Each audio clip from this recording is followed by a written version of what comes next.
नमस्कार दोस्तों, मैं रामशंकर विद्यार्थी आश्रम आवासीय कोचिंग सेंटर भागलपुर की ओर से। जो छात्र अभी 10th का एग्ज़ाम दिए हैं और 11th-12th के लिए तैयारी करना चाहते हैं, वे छात्र जुड़ जाइए विद्यार्थी आश्रम से। और यहाँ पे रहने खाने की पूरी सुविधा है और साथ में मिल रहा है आपको हिंदी इंग्लिश की पूरी तैयारी का अवसर। और साथ ही दोस्तों यहाँ पर जीके जीएस मैथ प्लेनेट हमारा यूट्यूब चैनल है, जिस पर डेली आपको जीके डोज मिल रहा है।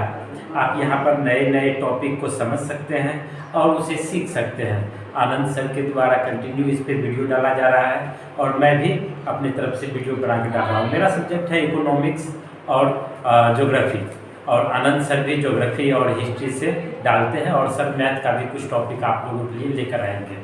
तो आ जाइए, आप जुड़ जाइए इस चैनल से।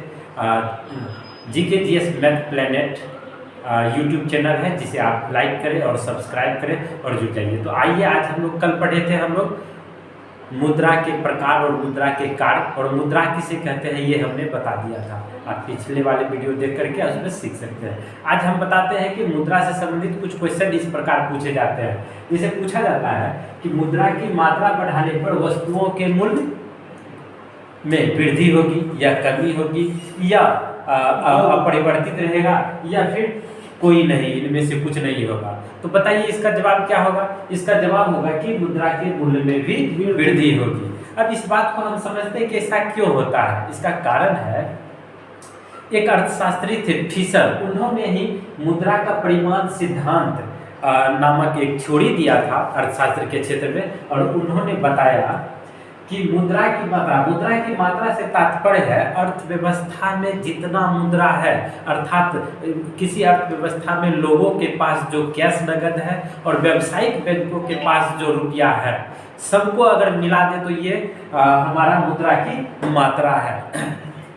अब ये मुद्रा की मात्रा, यदि मुद्रा की मात्रा को हम 2 गुना कर दें तो कीमत स्तर जो होगा, यानी कि वस्तुओं और सेवाओं का कीमत जो होगा वो भी 2 गुना हो जाएगा। लेकिन मुद्रा का मूल्य जो है, मुद्रा की मात्रा बढ़ा देने से मुद्रा का मूल्य जो है वो कम हो जाएगा। अब यह कैसे होगा, इस बात को समझते हैं कि मुद्रा, मान लीजिए कि 5 सिक्का है हम लोगों के पास, और खरीदने अचानक क्या हुआ कि हमारे 5 सिक्का और हमको दे दिया गया, तो क्या हो गया, 10 सिक्का हो गया। अब हम जिस वस्तु के लिए 1 सिक्का खर्च कर रहे थे, उसको खरीदने के लिए बहुत सारे लोगों के पास बहुत सारा सिक्का हो गया। तो जहाँ पे हम अगर 1 सिक्का देने के लिए तैयार है तो दूसरा उसको 2 सिक्का देने के लिए तैयार हो जाएगा।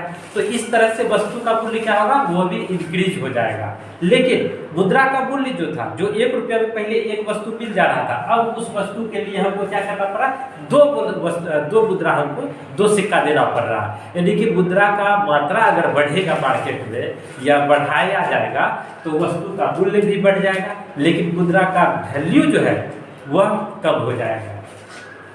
उसी तरह मुद्रा की मात्रा को यदि आधा कर दिया जाए तो कीमत स्तर, यानी कि वस्तुओं का जो कीमत होगा वह भी आधी हो जाएगी, परंतु मुद्रा का जो मूल्य होगा, वैल्यू होगा, वह 2 गुना हो जाएगा। यानी कि पहले जो 1 रुपया में अगर 1 वस्तु मिल रहा था, तो अब हम उसी 1 रुपया में 2 वस्तु खरीद सकते हैं।